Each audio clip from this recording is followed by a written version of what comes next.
So hello everyone, welcome back to my new blog. তো আবার rest নিয়ে বেরিয়ে পড়েছি সন্ধ্যাবেলা। তো আমি ফুল রেডি আর আমার মাও রেডি, এই যে হেঁটে হেঁটে যাচ্ছে আর বাবার সাথে কথা বলছে। তো বেশি কিছু না, জাস্ট একটু মোমো খাবো আর একটুখানি ঘুরবো আর আর কী করবো, আর কিছুই না। তো তোমাদের সাথে শেয়ার করবো। তো চলো না স্কিপ করে, মানে সন্ধ্যাবেলার ব্লগটা আমি তো করিনি, তাই জন্য কালকেও বেরিয়েছিলাম, তো কালকের ব্লগটা করা হয়নি। তাই ভাবলাম যে আজকে সন্ধ্যার ব্লগটা করি।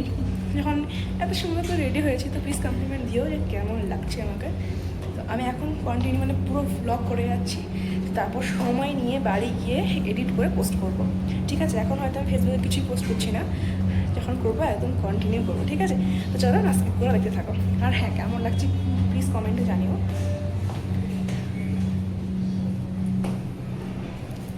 চলো না স্কিপ করে দেখতে থাকো। তো আমরা সবাই বেরিয়ে পড়েছি দার্জিলিং ম্যালের দিকে। তো দেখতে পাচ্ছ কত লোকজন। আর এই যে আমি আর আমার মা, তো কেমন লাগছে প্লিজ কমেন্টে তোমরা জানিও। তো আর এটা হচ্ছে দার্জিলিং ম্যাল, এখানে দুর্গা পুজো হচ্ছে। আর থিমটা বুঝতে পারছো, কেদারনাথের থিম করেছে না। হ্যালো,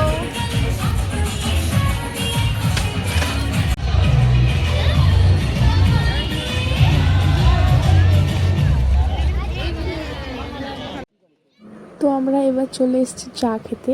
আমরা যে কটা দিন এখানে ছিলাম ইভিনিং করে এখানেই চা খেতে আসতাম, আর খুব দারুণ করে চাটা এখানে।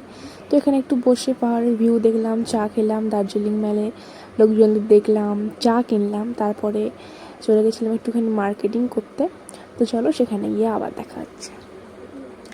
তো বুঝতে পারছো এই যে আমরা মার্কেটের ভেতর ঢুকছি, আর এটা হচ্ছে দার্জিলিং ম্যালের পাশেই। এর নামটা কি বলে আমি একটু ভুলে গেছি। তো যাই হোক, এখানে চারিদিকে একদম দোকানপাটে ভর্তি, এখানে সবাই মার্কেটিং করতেই আসে। তো যাই হোক, আমরা অনেকক্ষণ ধরে মার্কেটিং করলাম, বাড়ির সবার জন্য কিছু না কিছু নেওয়া হলো। তারপরে আমরা একটু কিছু খেলাম। আর খেলাম বলতে, দার্জিলিং যাওয়া মানে একটু স্পেশালি মোমো তো খেতেই হবে, ওখানকার খুব সফটি অ্যান্ড জুসি হয়। তো আমরা সবাই মোমো খেলাম, এই যে দেখতে পাচ্ছ মোমো। তো মোমো খাওয়ার পর আমরা চলে এসেছিলাম আবারও মার্কেটিং করতে। তো আমি নিলাম এই আমব্রেলাটা, হেভি দারুণ ছিল, হোয়াইট কালারের ওপর লাভ পার্পেল কালারের।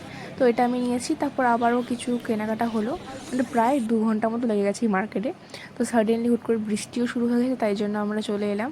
আর দেখতে পাচ্ছ ম্যালটা পুরো ফাঁকা হয়ে গেছে, আর কি দারুণ লাগছিল ভিউটা। তো যাই হোক, সেখান থেকে চলে এলাম খেতে আবারও বাঙালি রেস্টুরেন্টে।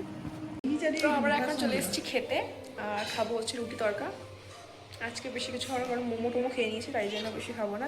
আমি 1 পিস রুটি খাবো। আমারও 1 পিস, 2 পিস। আমাদের দেখলে মনে হয় অনেক কিছু খাই, ঠিক আছে, কিন্তু সত্যি 1 পিস 2 পিস এরকম রুটি খাই। ভাই তো এইটা নিয়ে পড়ে আছে সারাদিন, 4-5টা তো হয়ে গেল অলরেডি। ও তার নিজের মুডে থাকে। তো চলো, ট্রেনের জন্য ট্রেনে যে আসছে।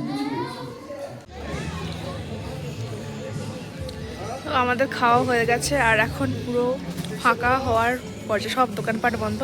এখানে খুব জলদি দোকান টোকান সব বন্ধ হয়ে যায়। 9টার দিকে না, 9টার দিকে। দেখতে পাচ্ছ কত সুন্দর ভিউ, দার্জিলিং ম্যালের ভিউটা। তো চলো, আজকের জন্য এখানেই শেষ করছি, দেখা হবে আবার কালকে নতুন একটা ব্লগে।